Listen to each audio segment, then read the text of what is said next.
మా నమ్మకం నువ్వే జగన్, మేం నమ్ముతాం నిన్నే జగన్. మా నమ్మకం నువ్వే జగన్, మేం నమ్ముతాం నిన్నే జగన్. నువ్వే జగన్, నువ్వే జగన్, మా నమ్మకం నువ్వే జగన్. నిన్నే జగన్, నిన్నే జగన్, మేం నమ్ముతాం నిన్నే జగన్. నిన్నే జగన్, నిన్నే జగన్, మేం నమ్ముతాం నిన్నే జగన్. నిన్నే జగన్, నిన్నే జగన్, మేం నమ్ముతాం నిన్నే జగన్. ఏ నాటికి నమ్మాటికి నమ్ముకుంది నిన్నొకడిని మాత్రమే. చుక్కలు ఎన్ని ఉన్నా మా సూర్యునిది నువ్వే, దిక్కులు ఎన్ని ఉన్నా మా దిక్కున నిలబడి తలబడి కలబడి నిలిచిన నేతవు భ్రాతవు దూతవు సావి నువ్వు. మా నమ్మకం నువ్వే జగన్, మేం నమ్ముతాం నిన్నే జగన్. మా నమ్మకం నువ్వే జగన్, మేం నమ్ముతాం నిన్నే జగన్. నువ్వే జగన్, నువ్వే జగన్, మా నమ్మకం నువ్వే జగన్. నిన్నే జగన్, నిన్నే జగన్, మేం నమ్ముతాం నిన్నే జగన్.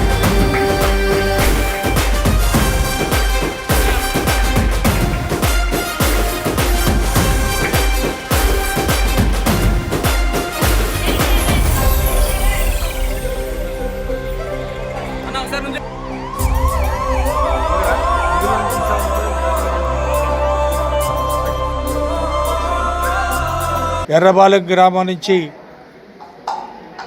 రమారమి ఒక 30 మంది, వీళ్ళందరూ కూడా మన తెలుగుదేశం పార్టీకి ఓటేసిన వాళ్ళు చేస్తున్న అరాచకాలు ఒక విధంగా ఎర్రబాలెం గ్రామంలో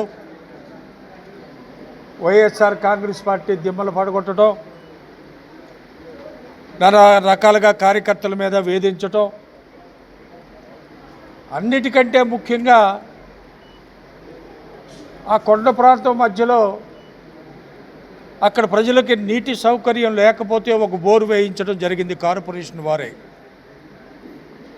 రమారమి 20 రోజుల నుంచి దానికి ఎలక్ట్రికల్ మీటర్ పెట్టడానికి కూడా వీళ్ళకి టైం దొరకలేదు ఏమో కానీ వాళ్ళందరూ కూడా లబోదిబోమని బాధపడుతున్నారు. తాగడానికి గుక్కడి నీళ్లు లేక, ఇంట్లో వాడుకోవడానికి ఒక చెంబుడు నీళ్ళు లేక ఎన్నో రకాలుగా అవస్థపడుతున్న ఆ ఎర్రబాలు ఆ కొండ పక్కన ఉన్న వాసులు వీళ్ళందరూ కూడా వాళ్ళ జీవితాలు చాలా దుర్భరంగా తయారవుతున్నాయి.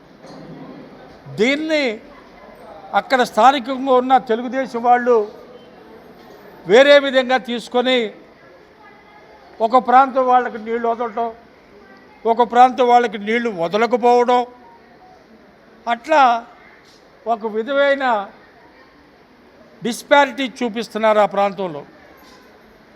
ఇది మంచి పద్ధతి కాదని నేను చెప్తున్నా. ఎవరైనా మనుషులే, ఒకసారి ప్రభుత్వంలో ఎక్కిన తర్వాత ఏ వ్యక్తి అయినా ప్రజలు అందరి కోసం ఆలోచించాలి, అందరి కోసం పని చేయాలి. ఏదో ఒక వర్గం కోసం చేస్తాను, ఒక వర్గం కోసం నేను కట్టుబడి ఉన్నాను అనుకుంటే కుదరదు. అది ప్రజాస్వామ్యం కాదు. ఈ విషయం తెలుసుకోవాలి వాళ్ళ ప్రస్తుతం నడుస్తున్న ఈ కూటమి ప్రభుత్వం.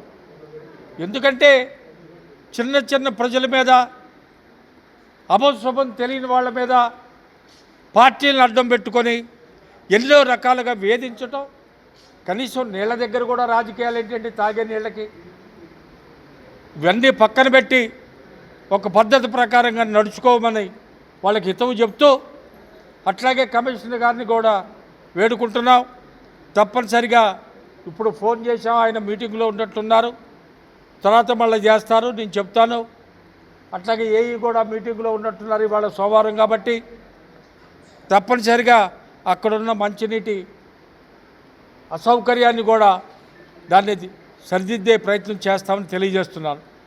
ఇప్పుడు ఈ సందర్భంగా అక్కడ ఎర్రబాలెం గ్రామ పార్టీ ప్రెసిడెంట్ శివ మరియు బడేమియా, అక్కడ ఉన్న మహిళా సభ్యురాలు మాకు అత్యంత దగ్గర, మహిళా విభాగం పున్నమ్మ వీళ్ళందరి సహాయ సహకారాలతో అక్కడ వాళ్ళ కష్టాలను కడతీర్చే ప్రయత్నం చేస్తున్నారు. వాళ్ళందరికీ కూడా వాళ్ళ జాయిన్ అయిన రమారమి 30 మందికి కూడా నా హృదయపూర్వక అభినందన తెలియజేస్తున్నాను. అక్క టీడీపీలో ఉండేవాళ్ళు. మాకు సూపర్ 6 అని చెప్పారు కానీ ఏమీ చేయలేదు. మా వీధులు బాగోవండి. మనిషికి ఏదైనా ప్రమాదం జరిగినా, మనిషి చనిపోయినా మేము చేతుల మీద తెచ్చుకోవాలి కానీ మాకు ఎటువంటి సౌకర్యాలు చేయలేదు. రోడ్లు వేయలేదు, కరెంట్ లేదు, కొండల పేద, మెట్లు లేవు. చాలా ప్రమాదం. వర్షం వస్తే చాలా ఇబ్బంది. ఇప్పుడు మధ్యకాలంలో నీళ్లు లేక చాలా సంవత్సరాల నుంచి నీళ్లు లేవు. ఇప్పుడు ప్రభుత్వంలోకి వచ్చాక నీళ్లు కావాలి, ప్రజల్ని పట్టించుకోవాలన్న ఆలోచన కలగాలి కదండి. అసలు అలాంటి ఏం చేయలేదు. ఇక్కడ వైసీపీలో నుండి ఓ సిస్టర్ మేడం గారు వీళ్ళందరూ కలిసి మాకు నీళ్లు లేవమ్మా, మా పరిస్థితి ఇది అని చెప్పి మాట్లాడినప్పుడు వాళ్ళు మమ్మల్ని మీరు నిలబడండి, మీకోసం మేము పోరాడతామని వాళ్ళు నిలబడి, పున్నమ్మ గారు ఇంకా బ్రదర్స్ ఉన్నారు, వాళ్ళందరూ కలిసి నించొని మమ్మల్ని అందరినీ అన్ని చోట్లకి ఉన్న ప్రభుత్వం దగ్గరికే తీసుకెళ్ళి వాటర్ వచ్చేటట్టు చేశారు. ఒక వీధికి వస్తే ఒక వీధికి రావట్లేదు. అలాంటి సమస్యలు కూడా ఎదుర్కొంటున్నాము. ఇక మేము కూడా ఓటేసి తప్పు చేస్తామన్న బాధపడుతున్నాము. మాకు అన్ని సౌకర్యాలు వచ్చిన ప్రభుత్వాన్ని చేయాలని కోరుకుంటూ సెలవు ఇస్తున్నాం. ప్రాంత ఇండస్ట్రియల్ ఏరియా. మాకు గత 30 సంవత్సరాలుగా మాకు నీళ్లు లేవు, రోడ్డు లేదు, సైడ్ కాలువలు లేవు, మాకు సౌకర్యాలు అసలు ఏమీ లేవు. ఇప్పుడు వైఎస్ఆర్ జగన్ పార్టీ గారు వచ్చి పున్నమ్మక్క గారు అక్కడ మాకు ఇప్పుడు నీళ్ళు వేశారు. ఒక 20 రోజులు అవుతుంది. ఆ నీళ్లు కూడా మాకు సరిగ్గా రావటం లేదు. వాళ్ళు అవి కూడా ఆపడానికి వచ్చారు, టీడీపీ వాళ్ళు వచ్చారు. ఇక్కడ బోరు వేస్తే ఊరుకో, మేము వేయడానికి లేదమ్మా, మేము వెయ్యము అని చెప్పి 3 రోజులు కూడా ఆపేసేసారు రానికోకుండా. పున్నమ్మక్క ఎట్టయినా ప్రయత్నించేసి బోర్ వేయించింది. బోర్ వేయించిన తర్వాత ఆ నీళ్లు కూడా కొన్ని ఇంటికి వస్తున్నాయి, కొన్ని ఇంటికి రావట్లేదు. అక్కడ మోటార్ ఏదో బిగించాలని చెప్పారు, అది రావట్లేదు. ఇప్పుడు మేము తెలుగుదేశం నుంచి ఇక్కడికి ఎందుకు వచ్చామంటే మాకు ఇప్పుడు దాకా మాకు ఎవరు పట్టించుకోలేదు. మాకు వైఎస్ఆర్ పార్టీ వచ్చి మా పక్షాన ఇప్పుడు మాకు ఎన్నో సంవత్సరాలు నీళ్ళ కరువు, అది తాగడానికి కొనుక్కోవాలి, వాడుకోవడానికి కొనుక్కోవాలి. నీళ్ళ కొరత, నీళ్లు లేనిదే ఏ పని జరగదు. ఆ నీళ్లు మా ప్రాంతంలో పడినాయి. మా పక్షాన వైఎస్ఆర్ పార్టీ నిలబడి మాకు న్యాయం చేస్తుందని చెప్పి మేము వైఎస్ఆర్ పార్టీకి చేరాము.